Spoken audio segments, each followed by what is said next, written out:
in the Trump White House, the best source of comedic material? Look, it's like having the Marx Brothers and the Three Stooges and I don't know, UCB, all Saturday Night Live, all combined together.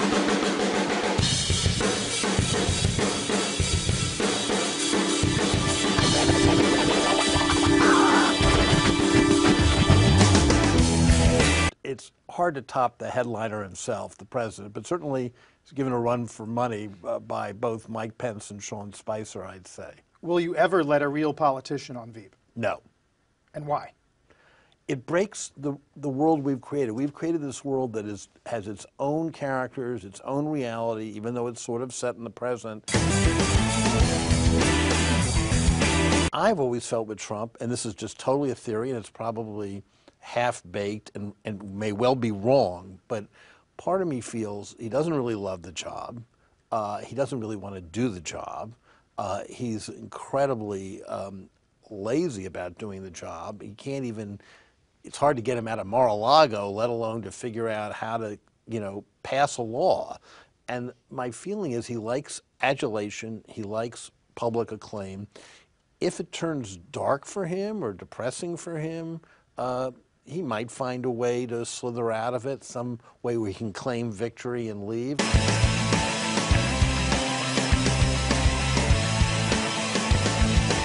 Could you do Veep on network television? No. What would Veep look like without cursing? I think it'd still be very funny, but I think that's not the only reason it wouldn't work on network television. I think it's very, very densely written, very, very fast-paced. It doesn't have pauses for commercials, and I think it would be fine without the expletives, but the audience would revolt if we took them out. Has HBO ever nixed language for being too dirty? No. Favorite Veep insult of all time? Anything involving Jonah. I can't choose among all those demented, depraved epithets hurled at him.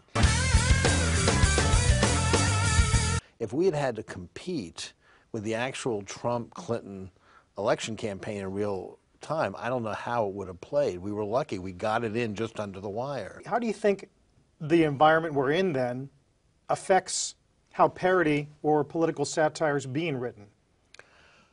We literally changed nothing. I mean, we made a decision that we knew what we wanted, the stories we wanted to tell. We like the fact that we have a self-contained fictional world that we hope is cathartic for viewers to escape into and have some laughs with. But obviously, what applies to us doesn't apply to everyone. So, for instance, in late night comedy, which produces very quickly, we obviously shoot things months in advance and can satirize what's going on. It's obviously been a boon. Let's face it, whatever else is to be said about Trump versus Clinton, as manna for satirists like Saturday Night Live or late night talk shows, he's much more fertile ground than Clinton would have been. Are there different red and blue state interpretations of Veep?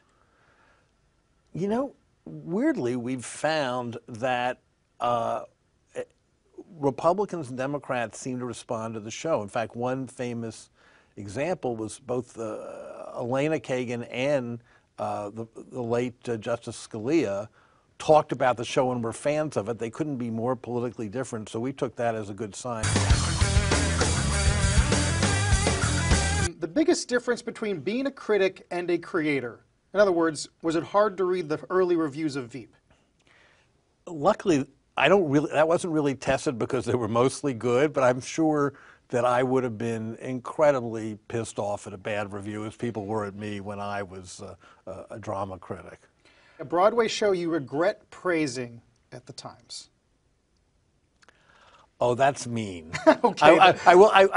I'll give an example though. There was a musical that's been revived that became a hit that I praised when I was at the Times, but it was revived on Broadway within the past 3 or 4 years, and I overpraised it in part because I had given up smoking the night I saw it, and I was in such a foul mood. I thought, I better overcompensate for this nicotine deprivation. In Birdman, there's a theater critic who vows to kill Michael Keaton's character's play. Does that God complex ever affect critics in real life? It does. I think it does some. I really am against it. I'd like to believe that's the exception. You go into criticism because you love the theater and you want to champion the things that you love. And I always found it, quite honestly, painful to not like things. There's a debate among some in the business world, this race between whether or not Netflix can become HBO creatively faster than HBO can become Netflix technologically. That is the big... You think it's a valid argument, a valid race? I do think it's a valid race. I do think it's a little bit of an oversimplification. I mean, first of all, there's some terrific programming on Netflix. Secondly, HBO is making, I think, huge leaps in terms of technologically making itself available to a broader audience in easier ways. So in the end, it may all wash out, but it's a good way to frame it now. I think what's good about it is it does describe two different parts of culture in general that are on a collision course, not just in television and not just with these two networks. How do you do creative work and entertainment in general at a time when people have so many options and can watch anything they want at any given moment? Appointment viewing, all this kind of thing we used to talk about, it's all gone. And so this whole culture is being reshaped, and it's possible there'll be a third way that's not the current HBO or Netflix model that will yet emerge. We don't know what, over the long term Snapchat means for, the things that we do, to take one example, or whatever's coming behind Snapchat. Whether it's Facebook or Apple or right, it's all up in the air. It's a very scary time in some ways, but it's also a very exciting time. I sort of like this faster pace and the way everything's being shaken up. On election night, as the returns were coming in, we were shooting a scene in the Republic of Georgia, also known as Pasadena, California. Fool me. Yeah.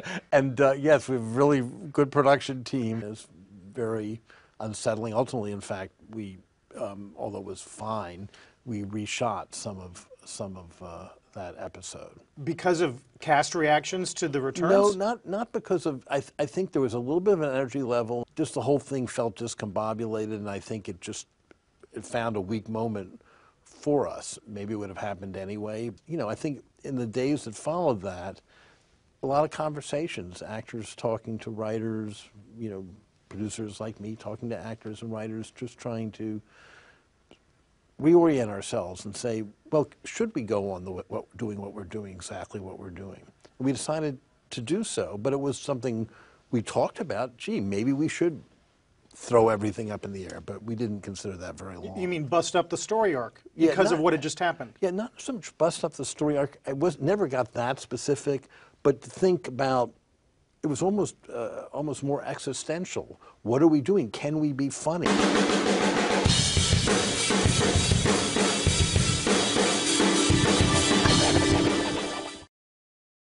Hey CNBC fans, I'm Carl Quintanilla. Thanks for watching CNBC's Binge on YouTube.